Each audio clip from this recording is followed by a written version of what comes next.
Hi, this is Chippy, this time with Ultrabook News, and we've got a Samsung Series 9 here, so something a little bit different this time.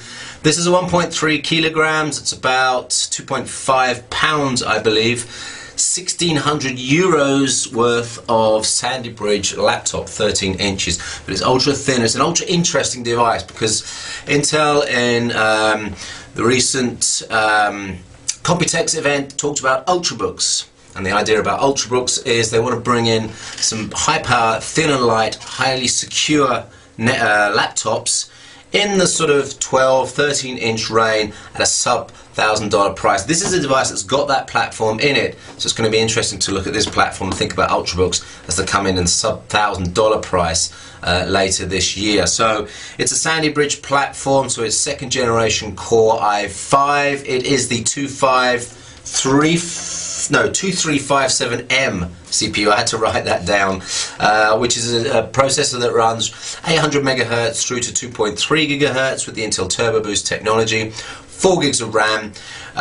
We've got, as I said, 13-inch screen. It's 1366 by 768, and there's a whole load of nice features on the device that I want to quickly show you in this video. First of all, though, we'll go around the device and I'll show you the ports and the layout of the device. So this is lovely packaging we got here, as you'd expect from a 1600 euro product. I'm not going to show you too much about the packaging. I'm just going to get the device out and show you that, because there it is. And as I said, ultra thin and really quite a unique design there. I want to make sure I get that in focus. This is an aluminium casing, or duralumin I think they call it. It's out of the aircraft industry. So that's metal on the front there and kind of hard plastic on the back. It's extremely light for the size of device that you've got there. Matte screen, really nice keyboard, very big trackpad with integrated buttons, and of course you'll see around the sides no ports at all. Well, let me give you a quick rundown of what happens here, because the ports are hidden away in some little flaps there that you can see. So we've got USB 3, we've got a headphone, and we've got a micro SD port on that side. And then on this side we've got another USB 3, we've got a micro USB, and we've got a micro HDMI. So it's micro HDMI, which is your video output on here. The cable's not supplied, so you'll have to get yourself a cable for that, which is a little bit disappointing they didn't supply it. There is a micro USB cable in the device though. Here's the power input here, and on the other side there's some kind of lanyard port here. So as you can see, really nice design, slim all the way around. Let's have a look at the bottom. We have not much at all really. Main thing you need to know is it's a sealed unit.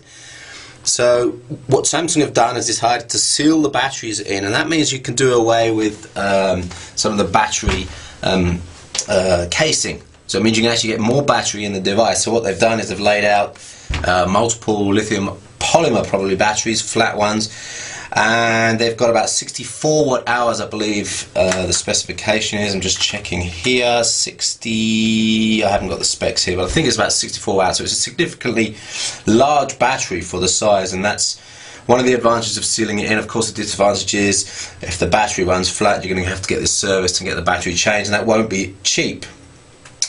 That's pretty much it on the bottom of the device. So as you can see on the top, that's the metal finish. Let's open that up and quickly go around some of the features. As I said here, matte screen.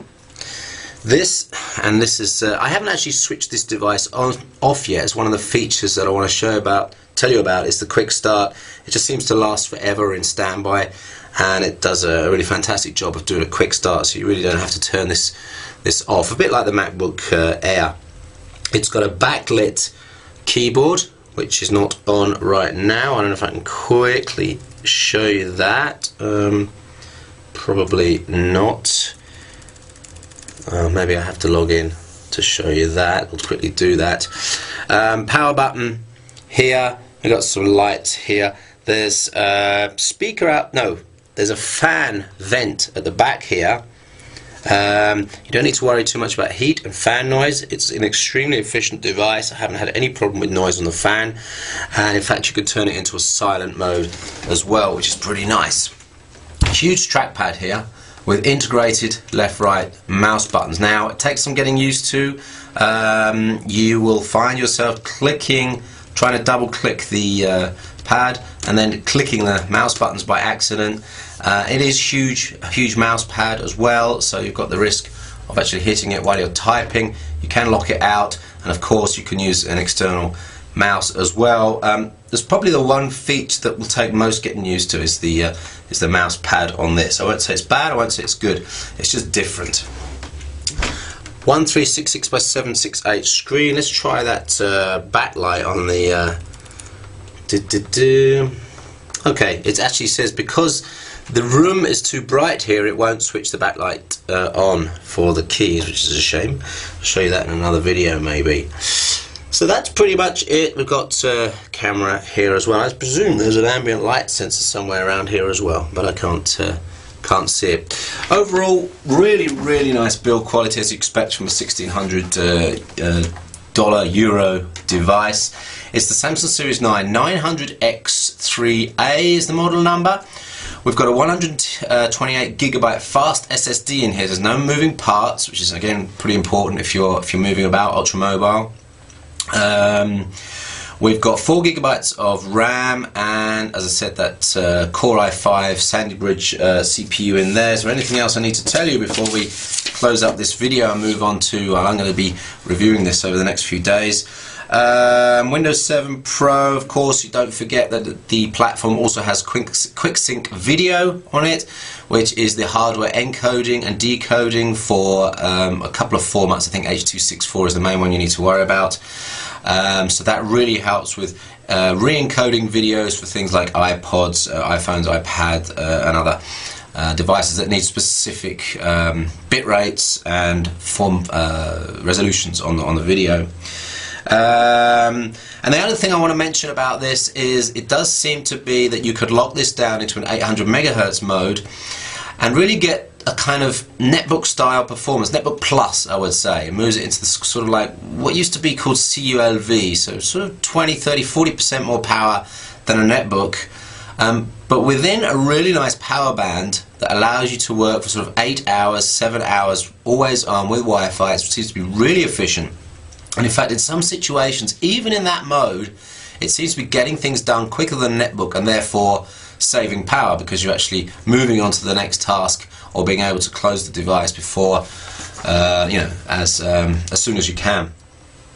So of course you've got the high power modes as well. I'm just going to quickly demonstrate some of the Intel QuickSync video technology. Here's a 1 minute 37 video. It's H.264 at about 2 megabits per second. I'm going to convert it to an iPad 2 format now. That actually probably would play on the iPad 2 natively anyway, but let's convert it to the iPad format. On a netbook this would take about 4 minutes, I would say, 3 minutes maybe. So we're just going to do this and see how this goes. Watch this bar here and see how quickly that does that. And that's done in 3, 2, 1, end. That was about 6 seconds. So that makes converting, at least conversions, very quick. It's possible it will also help video editing and the encoding process for video editing as well, but we'll test that. So it's the Samsung Series 9, the 900X3A, not an ultrabook, but ultra slim and at 1.3 kilos, pretty light as well. It's the same weight as a netbook. Expensive, but interesting to look at the sort of power capability on this, processing power capability, and think about ultrabooks in the future. We'll be testing this and writing more reports at ultrabooknews.com. That's ultrabooknews.com. And you can track new products there as well, because we're going to be tracking all the news and new products that come in over the next months. My name's Chippy. Thanks to Samsung for sending the Series 9 out, and thanks for watching. See you on the next video.